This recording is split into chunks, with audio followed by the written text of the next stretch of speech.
ಈ ದೇಶದಲ್ಲಿ ಏನು ಅಲ್ಪಸಂಖ್ಯಾತರು ಅಂತ ಕರೀತಾ ಇದ್ದಾರೆ ಮುಸ್ಲಿಮರನ್ನ, ಇವರು ಅಲ್ಪಸಂಖ್ಯಾತರಲ್ಲ, ಈ ದೇಶದಲ್ಲಿ ಬಹುಸಂಖ್ಯಾತರು, ಈ ದೇಶದ ಮೂಲ ನಿವಾಸಿಗಳು. ಇವರನ್ನ ಅಲ್ಪಸಂಖ್ಯಾತರು ಅಂತ ಹೇಳೋದ್ರ ಮುಖಾಂತರವಾಗಿ ಈ ದೇಶದಲ್ಲಿ ಶೋಷಣೆ ಮಾಡ್ತಾ ಇದ್ದಾರೆ. 70 ವರ್ಷ ಆಳದಂತ ಕಾಂಗ್ರೆಸ್, ಇವಾಗ ಆಳ್ತಾ ಇರ್ತಕ್ಕಂಥ ಬಿಜೆಪಿ ಈ ದೇಶದ ಮೂಲ ನಿವಾಸಿಗಳ ವಿರುದ್ಧವಾಗಿರ್ತಕ್ಕಂಥ ಸಿದ್ಧಾಂತ. ಈ ದೇಶದಲ್ಲಿ 70 ಲಕ್ಷ ಈ ರಾಜ್ಯದಲ್ಲಿ ಇದ್ದಾರೆ ಮುಸ್ಲಿಮರು, ಇದುವರೆಗೂ ಕೂಡ ಮುಖ್ಯಮಂತ್ರಿ ಮಾಡಿಲ್ಲ. 1.5 ಕೋಟಿ ಈ ದೇಶದಲ್ಲಿ ದಲಿತರಿದ್ದಾರೆ ಈ ರಾಜ್ಯದಲ್ಲಿ, ಮುಖ್ಯಮಂತ್ರಿ ಆಗಿಲ್ಲ. ಕಾರಣ ಏನಂತಂದ್ರೆ ಮನುವಾದಿಗಳಿಗೆ ನಾವು ವೋಟ್ ಹಾಕ್ತಾ ಇರೋದೇ ಕಾರಣ. ಈ ಒಂದು ಆನೇಕಲ್ ತಾಲೂಕಿನಲ್ಲೇ ಮೊಟ್ಟ ಮೊದಲನೇದಾಗಿ ಟಿಪ್ಪು ಸುಲ್ತಾನ್ ಜಯಂತಿ ಕಾರ್ಯಕ್ರಮವನ್ನು ಆಯೋಜನೆ ಮಾಡಿದಂತ ಈ ಟಿಪ್ಪು ಸುಲ್ತಾನ್ ಸಂಯುಕ್ತ ರಂಗದ ಪದಾಧಿಕಾರಿಗಳಾದಂತ ಇವತ್ತು నేను ಈ ದೇಶದಲ್ಲಿ ಮುಸ್ಲಿಮರನ್ನ ಒಂದು ಭಯೋತ್ಪಾದಕರಂತೆ ಬಿಂಬಿಸೋದಕ್ಕೆ ಹೊರಟಿರ್ತಕ್ಕಂಥ ಏನು ಪುರೋಹಿತಶಾಹಿ ವರ್ಗ, ಯಥಾಸ್ಥಿತಿವಾದಿಗಳು, ಮನುವಾದಿಗಳೇನಿದ್ದಾರೆ, ಇವರ ವಿರುದ್ಧವಾಗಿ ನಾವೆಲ್ಲರೂ ಕೂಡ ಒಗ್ಗಟ್ಟಾಗಿ ನಿಲ್ಲಬೇಕಾಗಿರ್ತಕ್ಕಂಥ ಅವಶ್ಯಕತೆ ಇದೆ. ಇವತ್ತು ದೇಶದಲ್ಲಿ ಒಂದು ಭಯದ ವಾತಾವರಣ ಸೃಷ್ಟಿ ಮಾಡಿ ಮನುವಾದಿಗಳು ಏನು ಸಾವಿರಾರು ವರ್ಷಗಳ ಕಾಲ ಈ ದೇಶದಲ್ಲಿ ಜಾತಿ ಧರ್ಮದ ಹೆಸರಲ್ಲಿ ಈ ದೇಶವನ್ನು ಒಡೆದು ಆಳುವಂತ ಒಂದು ಸಿದ್ಧಾಂತ ಇದೆ, ಒಂದು ವ್ಯವಸ್ಥೆ ಇದೆ. ಈ ವ್ಯವಸ್ಥೆ ವಿರುದ್ಧವಾಗಿ ಎಲ್ಲ ಅಲ್ಪಸಂಖ್ಯಾತರು, ಹಿಂದುಳಿದ ವರ್ಗದವರು, ದಲಿತರು ಒಗ್ಗಟ್ಟಾಗಬೇಕಾಗಿರ್ತಕ್ಕಂಥ ಅವಶ್ಯಕತೆ ಇದೆ. ಯಾಕೆ ಹೇಳ್ತಾ ಇದ್ದೀನಿ ಮಾತಂದ್ರೆ, ಇವತ್ತು ನಮ್ಮ ಭವಿಷ್ಯಗಳನ್ನ ರೂಪಿಸ್ಕೊಳ್ಬೇಕಾದ್ರೆ, ನಮ್ಮ ಮುಂದಿನ ಪೀಳಿಗೆಯ ಒಂದು ಭವಿಷ್ಯವನ್ನ ಗಟ್ಟಿಯಾಗಿ ಈ ದೇಶದಲ್ಲಿ ನಾವು ಉಳಿಸ್ಬೇಕಾದ್ರೆ, ಅವರಿಗೆ ಉತ್ತಮವಾದಂತ ಒಂದು ನಿರ್ಭಯವಾದಂತ ಒಂದು ಜೀವನವನ್ನ ಕೊಡಬೇಕಾದ್ರೆ ನಾವೆಲ್ಲರೂ ಕೂಡ ಒಗ್ಗಟ್ಟಾಗಬೇಕಾಗಿರ್ತಕ್ಕಂಥ ಅವಶ್ಯಕತೆ ಇದೆ. ನಾವೇನಾದ್ರೂ ಒಗ್ಗಟ್ಟಾಗದೇನೆ ಈ ದೇಶದಲ್ಲಿ ಜಾತಿ ಹೆಸರಲ್ಲಿ, ಧರ್ಮದ ಹೆಸರಲ್ಲಿ ನಾವು ಒಡೆದು ಹೋದ್ರೆ ನಮ್ಮನ್ನ ಆಳುವಂತ ಮನುವಾದಿಗಳು ಗಟ್ಟಿ ಆಗ್ತಾರೆ. ನಾವೆಲ್ಲರೂ ಕೂಡ ಈ ಮನುವಾದಿಗಳನ್ನ ಮೆಟ್ಟು ನಿಂತು ನಾವು ಈ ದೇಶದ ಮೂಲ ನಿವಾಸಿಗಳೇನಿದ್ದೀರಿ, ಈ ದೇಶದ SC ST OBC ಮತ್ತು ಧಾರ್ಮಿಕ ಅಲ್ಪಸಂಖ್ಯಾತರಾಗಿರ್ತಕ್ಕಂಥ ಏನು ಸಮುದಾಯ ಇದೆ, 85% ಸಮುದಾಯ, ಈ ಸಮುದಾಯ ಈ ದೇಶವನ್ನ ಆಳುವಂತ ಒಂದು ಪ್ರಯತ್ನವನ್ನ ನಾವೆಲ್ಲರೂ ಕೂಡ ಪ್ರಾಮಾಣಿಕವಾಗಿ ಮಾಡಬೇಕಾಗಿರ್ತಕ್ಕಂಥ ಅವಶ್ಯಕತೆ ಇದೆ. ನಾವು ಏನು ಈ ದೇಶದಲ್ಲಿ ಮನುವಾದಿಗಳು ಕಟ್ಟಿರ್ತಕ್ಕಂಥ, ನಮ್ಮ ವಿರೋಧಿಗಳು ಕಟ್ಟಿರ್ತಕ್ಕಂಥ ಪಕ್ಷಗಳನ್ನ ಬೆಂಬಲಿಸೋದ್ರ ಮುಖಾಂತರವಾಗಿ ನಮ್ಮನ್ನ ನಾವೇ ಶೋಷಣೆ ಮಾಡ್ಕೊಳ್ತಾ ಇದ್ದೇವೆ, ನಮ್ಮನ್ನು ನಾವೇ ದುರ್ಬಲಗೊಳಿಸ್ಕೊಳ್ತಾ ಇದ್ದೇವೆ. ಆದ್ರಿಂದ ನಾವೆಲ್ಲರೂ ಕೂಡ ಈ ಇವತ್ತೇನು ನಡೀತಾ ಇದೆ, ಸಂವಿಧಾನದ ವಿರುದ್ಧವಾಗಿ, ಮೀಸಲಾತಿಯ ವಿರುದ್ಧವಾಗಿ ಮನುವಾದಿಗಳು ಏನು ಸಂಚು ರೂಪಿಸ್ತಾ ಇದ್ದಾರೆ, ಇವರ ಸಂಚನ್ನ ನಾವೆಲ್ಲರೂ ಕೂಡ ಅರಿಯಬೇಕಾಗಿದೆ. ಇವರ ಒಳ ಮರ್ಮವನ್ನ ನಾವು ಅರಿತು ನಾವೆಲ್ಲರೂ ಕೂಡ ಒಗ್ಗಟ್ಟಾಗಬೇಕಾಗಿದೆ. ಇವತ್ತೇನು ಇಡೀ ದೇಶದುದ್ದಗಲಕ್ಕೆ ಇವತ್ತೊಂದು ಹೊಸ ಒಂದು ಚಳುವಳಿ ಪ್ರಾರಂಭ ಆಗಿದೆ. ಸಂವಿಧಾನ ಹಟಾವೋ ದೇಶ ಬಚಾವೋ ಅಂತೇಳಿ ಇವತ್ತು ಏನು ಮೀಸಲಾತಿ ರಿಸರ್ವೇಶನ್, ಮೀಸಲಾತಿ ಹಟಾವೋ ದೇಶ ಬಚಾವೋ ಅಂತೇಳಿ ಇವತ್ತು ಪ್ರಾರಂಭ ಮಾಡಿದ್ದಾರೆ. ಮೀಸಲಾತಿ ಎಲ್ಲಾ ಸಮುದಾಯಗಳಿಗಿದೆ. OBCಗಳಿಗೆ 27% ಮೀಸಲಾತಿ ಇದೆ, SCಗಳಿಗೆ 15% ಇದೆ, STಗಳಿಗೆ 7% ಇದೆ. EWS ಮುಖಾಂತರವಾಗಿ ಬ್ರಾಹ್ಮಣರಿಗೂ ಕೂಡ ರಿಸರ್ವೇಶನ್ ಇದೆ.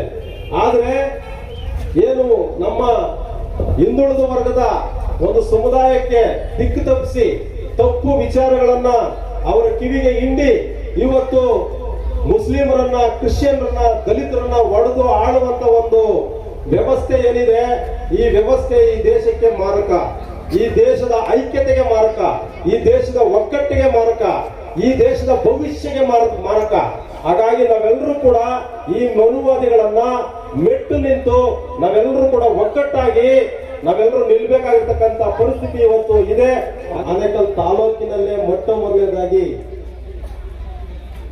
ಟಿಪ್ಪು ಸುಲ್ತಾನ್ ಜಯಂತಿ ಕಾರ್ಯಕ್ರಮವನ್ನು ಆಯೋಜನೆ ಮಾಡಿದಂತ ಈ ಟಿಪ್ಪು ಸುಲ್ತಾನ್ ಸಂಯುಕ್ತ ರಂಗದ ಪದಾಧಿಕಾರಿಗಳಾದಂಥ ಜಾಫರ್, ರಾಜೇಶ್, ಚಾಂದ್, ಇಮ್ರಾನ್, ಫಯಾಜ್, ಸಿರಾಜ್ ಮತ್ತು ಖಾದರ್ ಏನು ಇದ್ದಾರೆ, ಇವರು ಏನು ಈ ತಾಲೂಕಿನಲ್ಲಿ ಸಾವಿರಾರು ಜನ ನಮ್ಮ ಮುಸ್ಲಿಂ ಬಾಂಧವರಿದ್ರೂ ಕೂಡ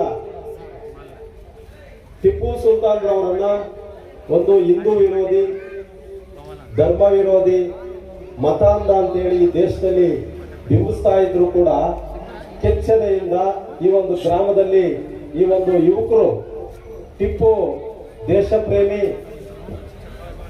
ಟಿಪ್ಪು ಕನ್ನಡ ಪ್ರೇಮಿ,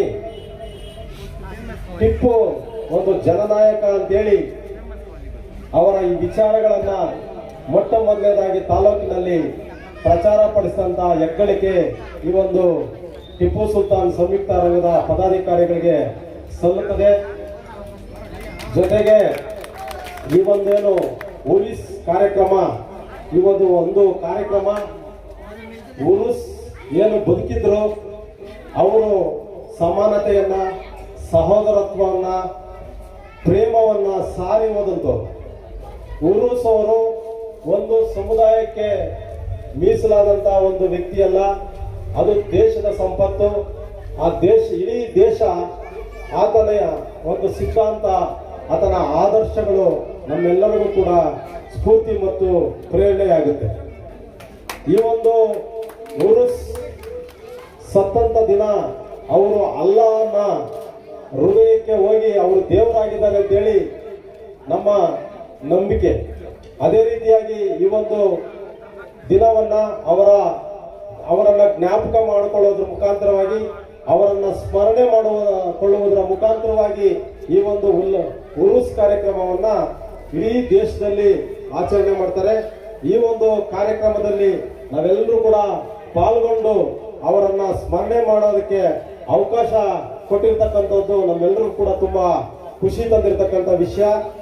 ಇವತ್ತು నేను ಈ ದೇಶದಲ್ಲಿ ಮುಸ್ಲಿಮರನ್ನ ಒಂದು ಭಯೋತ್ಪಾದಕರಂತೆ ಬಿಂಬಿಸೋದಕ್ಕೆ ಮಾಡಿರ್ತಕ್ಕಂಥ ಏನು ಪುರೋಹಿತಶಾಹಿ ವರ್ಗ, ಯಥಾಸ್ಥಿತಿವಾದಿಗಳು, ಮನುವಾದಿಗಳೇನಿದ್ದಾರೆ, ಇವರ ವಿರುದ್ಧವಾಗಿ ನಾವೆಲ್ಲರೂ ಕೂಡ ಒಗ್ಗಟ್ಟಾಗಿ ನಿಲ್ಲಬೇಕಾಗಿರ್ತಕ್ಕಂಥ ಅವಶ್ಯಕತೆ ಇದೆ.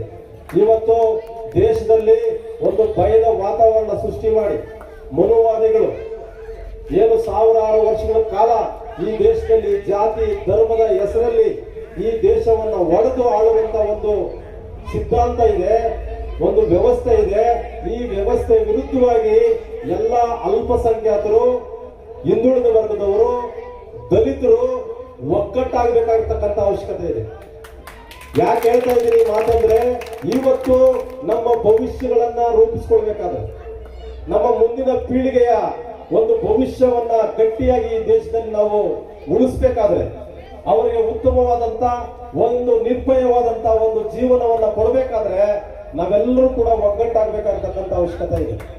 ನಾವೇನಾದ್ರೂ ಒಗ್ಗಟ್ಟಾಗದೇನೆ ಈ ದೇಶದಲ್ಲಿ ಜಾತಿ ಹೆಸರಲ್ಲಿ, ಧರ್ಮದ ಹೆಸರಲ್ಲಿ ನಾವು ಒಡೆದು ಹೋದ್ರೆ ನಮ್ಮನ್ನ ಆಳುವಂತ ಮನುವಾದಿಗಳು ಗಟ್ಟಿ ಆಗ್ತಾರೆ. ನಾವೆಲ್ಲರೂ ಕೂಡ ಈ ಮನುವಾದಿಗಳನ್ನ ಮೆಟ್ಟು ನಿಂತು ನಾವು ಈ ದೇಶದ ಮೂಲ ನಿವಾಸಿಗಳೇನಿದ್ದೀರಿ, ಈ ದೇಶದ SC ST OBC ಮತ್ತು ಧಾರ್ಮಿಕ ಅಲ್ಪಸಂಖ್ಯಾತರಾಗಿರ್ತಕ್ಕಂಥ ಏನು ಸಮುದಾಯ ಇದೆ, 85% ಸಮುದಾಯ, ಈ ಸಮುದಾಯ ಈ ದೇಶವನ್ನ ಆಳುವಂತ ಒಂದು ಪ್ರಯತ್ನವನ್ನ ನಾವೆಲ್ಲರೂ ಕೂಡ ಪ್ರಾಮಾಣಿಕವಾಗಿ ಮಾಡಬೇಕಾಗಿರ್ತಕ್ಕಂಥ ಅವಶ್ಯಕತೆ ಇದೆ. ನಾವು ಏನು ಈ ದೇಶದಲ್ಲಿ ಮನುವಾದಿಗಳು ಕಟ್ಟಿರ್ತಕ್ಕಂಥ, ನಮ್ಮ ವಿರೋಧಿಗಳು ಕಟ್ಟಿರ್ತಕ್ಕಂಥ ಪಕ್ಷಗಳನ್ನ ಬೆಂಬಲಿಸೋದ್ರ ಮುಖಾಂತರವಾಗಿ ನಮ್ಮನ್ನ ನಾವೇ ಶೋಷಣೆ ಮಾಡ್ಕೊಳ್ತಾ ಇದ್ದೇವೆ, ನಮ್ಮನ್ನು ನಾವೇ ದುರ್ಬಲಗೊಳಿಸ್ಕೊಳ್ತಾ ಇದ್ದೇವೆ. ಆದ್ರಿಂದ ನಾವೆಲ್ಲರೂ ಕೂಡ ಇವತ್ತೇನು ನಡೀತಾ ಇದೆ, ಸಂವಿಧಾನದ ವಿರುದ್ಧವಾಗಿ, ಮೀಸಲಾತಿಯ ವಿರುದ್ಧವಾಗಿ ಮನುವಾದಿಗಳು ಏನು ಸಂಚು ರೂಪಿಸ್ತಾ ಇದ್ದಾರೆ, ಇವರ ಸಂಚನ್ನ ನಾವೆಲ್ಲರೂ ಕೂಡ ಅರಿಯಬೇಕಾಗಿದೆ. ಇವರ ಒಳ ಮರ್ಮವನ್ನ ನಾವು ಅರಿತು ನಾವೆಲ್ಲರೂ ಕೂಡ ಒಗ್ಗಟ್ಟಾಗಬೇಕಾಗಿದೆ. ಇವತ್ತೇನು ಇಡೀ ದೇಶದುದ್ದಗಲಕ್ಕೆ ಇವತ್ತೊಂದು ಹೊಸ ಒಂದು ಚಳುವಳಿ ಪ್ರಾರಂಭ ಆಗಿದೆ. ಸಂವಿಧಾನ ಹಟಾವೋ ದೇಶ ಬಚಾವೋ ಅಂತೇಳಿ ಇವತ್ತು ಮೀಸಲಾತಿ, ರಿಸರ್ವೇಶನ್, ಮೀಸಲಾತಿ ಹಟಾವೋ ದೇಶ ಬಚಾವೋ ಅಂತೇಳಿ ಇವತ್ತು ಪ್ರಾರಂಭ ಮಾಡಿದ್ದಾರೆ. ಮೀಸಲಾತಿ ಎಲ್ಲಾ ಸಮುದಾಯಗಳಿಗಿದೆ. OBCಗಳಿಗೆ 27% ಮೀಸಲಾತಿ ಇದೆ, SCಗಳಿಗೆ 15% ಇದೆ, STಗಳಿಗೆ 7% ಇದೆ. EWS ಮುಖಾಂತರವಾಗಿ ಬ್ರಾಹ್ಮಣರಿಗೂ ಕೂಡ ರಿಸರ್ವೇಶನ್ ಇದೆ. ಆದ್ರೆ ಏನು ನಮ್ಮ ಹಿಂದುಳಿದ ವರ್ಗದ ಒಂದು ಸಮುದಾಯಕ್ಕೆ ದಿಕ್ಕು ತಪ್ಪಿಸಿ ತಪ್ಪು ವಿಚಾರಗಳನ್ನ ಅವರ ಕಿವಿಗೆ ಹಿಂಡಿ ಇವತ್ತು ಮುಸ್ಲಿಮರನ್ನ, ಕ್ರಿಶ್ಚಿಯನ್ರನ್ನ, ದಲಿತರನ್ನ ಒಡೆದು ಆಳುವಂತ ಒಂದು ವ್ಯವಸ್ಥೆ ಏನಿದೆ, ಈ ವ್ಯವಸ್ಥೆ ಈ ದೇಶಕ್ಕೆ ಮಾರಕ, ಈ ದೇಶದ ಐಕ್ಯತೆಗೆ ಮಾರಕ, ಈ ದೇಶದ ಒಗ್ಗಟ್ಟಿಗೆ ಮಾರಕ, ಈ ದೇಶದ ಭವಿಷ್ಯಕ್ಕೆ ಮಾರಕ. ಹಾಗಾಗಿ ನಾವೆಲ್ಲರೂ ಕೂಡ ಈ ಮನುವಾದಿಗಳನ್ನ ಮೆಟ್ಟು ನಿಂತು ನಾವೆಲ್ಲರೂ ಕೂಡ ಒಗ್ಗಟ್ಟಾಗಿ ನಾವೆಲ್ಲರೂ ನಿಲ್ಬೇಕಾಗಿರ್ತಕ್ಕಂಥ ಪರಿಸ್ಥಿತಿ ಇವತ್ತು ಇದೆ. ಹಾಗಾಗಿ ಈ ಒಂದು ಈ ಕಾರ್ಯಕ್ರಮದಲ್ಲಿ ನಾವು ರಾಜಕೀಯದ ವಿಚಾರಗಳು ಅಥವಾ ಭಾಷಣ ಮಾಡುವಂತ ಕಾರ್ಯಕ್ರಮ ಅಲ್ಲ. ಆದ್ರೂ ಕೂಡ ನಾವೆಲ್ಲರೂ ಕೂಡ ನಿಮ್ಗೆ ಒಂದು ಕಿವಿ ಮಾತು ಹೇಳ್ಬೇಕಾಗಿರ್ತಕ್ಕಂಥ ಒಂದು ಅನಿವಾರ್ಯ ಇರೋದ್ರಿಂದ ನಾನು ಈ ವಿಚಾರಗಳನ್ನ ನಿಮ್ ಮುಂದೆ ಹೇಳ್ತಾ ಇದ್ದೇನೆ. ಈ ದೇಶದಲ್ಲಿ ಏನು ಅಲ್ಪಸಂಖ್ಯಾತರು ಅಂತ ಕರೀತಾ ಇದ್ದಾರೆ ಮುಸ್ಲಿಮರನ್ನ, ಇವರು ಅಲ್ಪಸಂಖ್ಯಾತರಲ್ಲ, ಈ ದೇಶದಲ್ಲಿ ಬಹುಸಂಖ್ಯಾತರು, ಈ ದೇಶದ ಮೂಲ ನಿವಾಸಿಗಳು. ಇವರನ್ನ ಅಲ್ಪಸಂಖ್ಯಾತರು ಅಂತ ಹೇಳೋದ್ರ ಮುಖಾಂತರವಾಗಿ ಈ ದೇಶದಲ್ಲಿ ಶೋಷಣೆ ಮಾಡ್ತಾ ಇದ್ದಾರೆ. 70 ವರ್ಷ ಆಳದಂತ ಕಾಂಗ್ರೆಸ್, ಇವಾಗ ಆಳ್ತಾ ಇರ್ತಕ್ಕಂಥ ಬಿಜೆಪಿ ಈ ದೇಶದ ಮೂಲ ನಿವಾಸಿಗಳ ವಿರುದ್ಧವಾಗಿರ್ತಕ್ಕಂಥ ಸಿದ್ಧಾಂತ. ಈ ದೇಶದಲ್ಲಿ 70 ಲಕ್ಷ ಈ ರಾಜ್ಯದಲ್ಲಿದ್ದಾರೆ ಮುಸ್ಲಿಮರು, ಇದುವರೆಗೂ ಕೂಡ ಮುಖ್ಯಮಂತ್ರಿ ಮಾಡಿಲ್ಲ. 1.5 ಕೋಟಿ ಈ ದೇಶದಲ್ಲಿ ದಲಿತರಿದ್ದಾರೆ, ಈ ರಾಜ್ಯದಲ್ಲಿ ಮುಖ್ಯಮಂತ್ರಿ ಆಗಿಲ್ಲ. ಕಾರಣ ಏನಂತಂದ್ರೆ ಮನುವಾದಿಗಳಿಗೆ ನಾವು ವೋಟ್ ಹಾಕ್ತಾ ಇರೋದೇ ಕಾರಣ. ಹಾಗಾಗಿ ನಾವೆಲ್ಲರೂ ಕೂಡ ನಮ್ಮ ರಾಜಕೀಯ ಒಂದು ನಿರ್ಧಾರವನ್ನ ಸ್ವಂತವಾಗಿ ನಾವು ನಿರ್ಧಾರ ಮಾಡ್ಕೊಳ್ಬೇಕಿರತಕ್ಕಂಥ ಅವಶ್ಯಕತೆ ಇರೋದ್ರಿಂದ ನಮ್ಮ ಮುಂದಿನ ಪೀಳಿಗೆ ಅವರ ಭವಿಷ್ಯಕ್ಕೋಸ್ಕರ, ಈ ದೇಶದ ಭವಿಷ್ಯಕ್ಕೋಸ್ಕರ ನಾವು ಸ್ವಂತ ನಿರ್ಧಾರವನ್ನ ಮಾಡ್ಕೊಳ್ಬೇಕಿರತಕ್ಕಂಥ ಅವಶ್ಯಕತೆ ಇರೋದ್ರಿಂದ ನಾವೆಲ್ಲರೂ ಕೂಡ ಒಗ್ಗಟ್ಟಾಗಬೇಕು, ಒಂದು ಐಕ್ಯತೆಯಿಂದ ಒಂದು ಧ್ವನಿಯಿಂದ ನಿಲ್ಲಬೇಕು ಅಂತ ಹೇಳಿ ನಾನು ಈ ಒಂದು ವೇದಿಕೆ ಮುಖಾಂತರ ನಿಮ್ಮಲ್ಲಿ ಮನವಿ ಮಾಡ್ಕೊಳ್ತಾ ನನ್ನ ಮಾತನ್ನ ಮುಗಿಸ್ತಾ ಇದ್ದೇನೆ. ಜೈ ಭೀಮ್, ಜೈ ಭಾರತ್.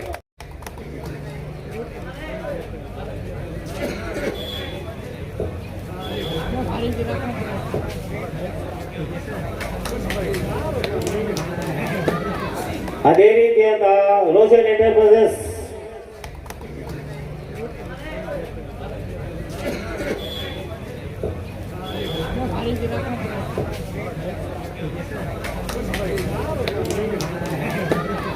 ಅದೇ ರೀತಿಯಾದ ರೋಷನ್ ಎಂಟರ್ಪ್ರೈಸಸ್